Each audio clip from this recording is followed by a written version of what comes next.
Bonjour et bienvenue sur Brillant, votre nouveau podcast de culture très générale. Aujourd'hui, nous allons parler du cocktail Molotov et de son histoire. Un cocktail que je vous déconseille vivement de boire. Le cocktail Molotov est une arme incendiaire, connue et utilisée à travers le monde. C'est une arme souvent artisanale, aussi simple à fabriquer qu'à utiliser. Elle reste néanmoins très dangereuse. Comment fonctionne un cocktail Molotov ? Quelle a été sa place dans l'histoire et d'où lui vient ce nom si atypique pour une arme ? C'est ce que nous allons voir tout de suite dans le deuxième épisode de Brillant. Le principe de fonctionnement du cocktail Molotov est relativement simple.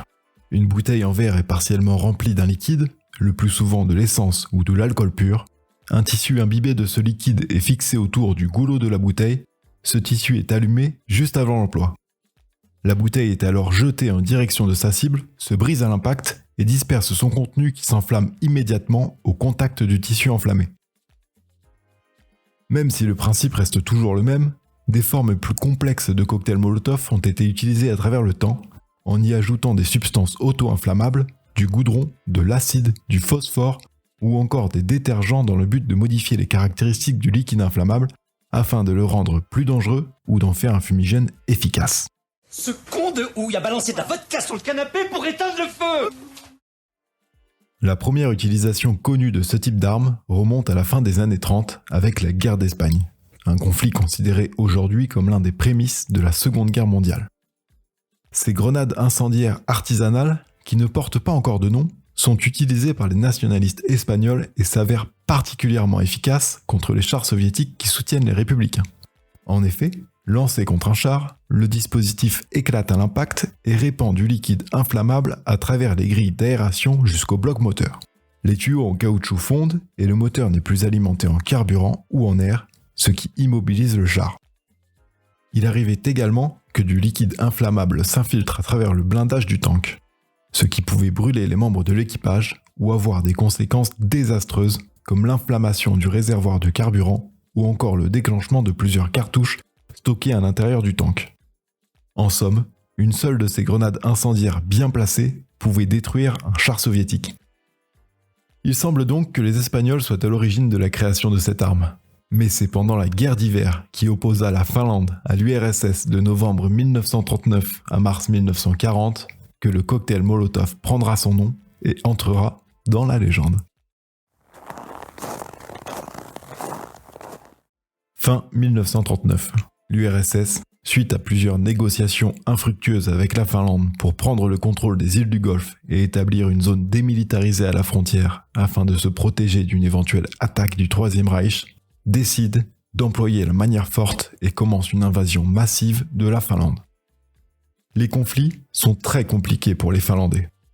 4 fois moins nombreux et moins bien équipés, ils subissent les assauts terrestres et aériens de l'armée rouge soviétique. Les Finlandais n'ont alors pour eux que leur ingéniosité et leur connaissance du terrain et du climat particulier de la Finlande.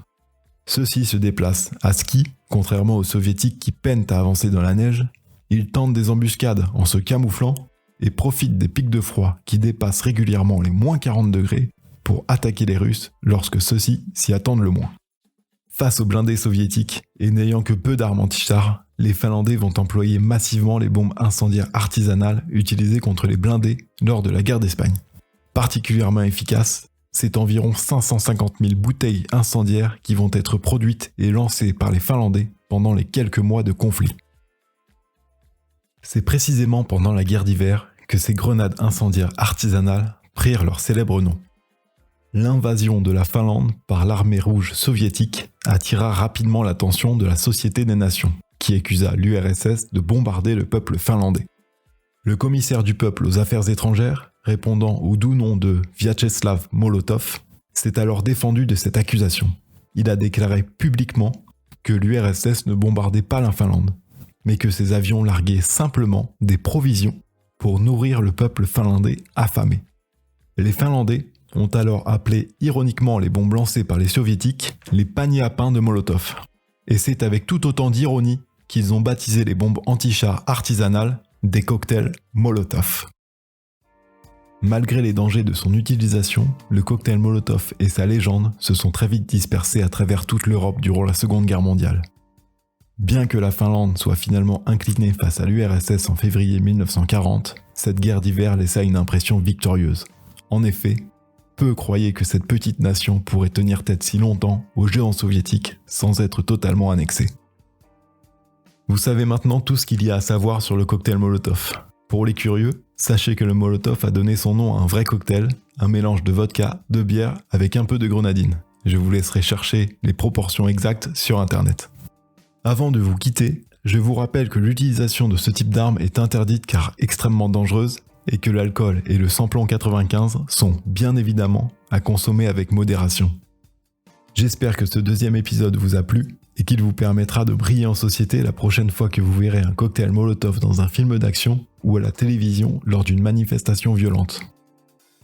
J'attends vos retours aux endroits prévus à cet effet et à l'adresse mail brillant.podcast@gmail.com et je vous dis à bientôt pour un 3e épisode. Merci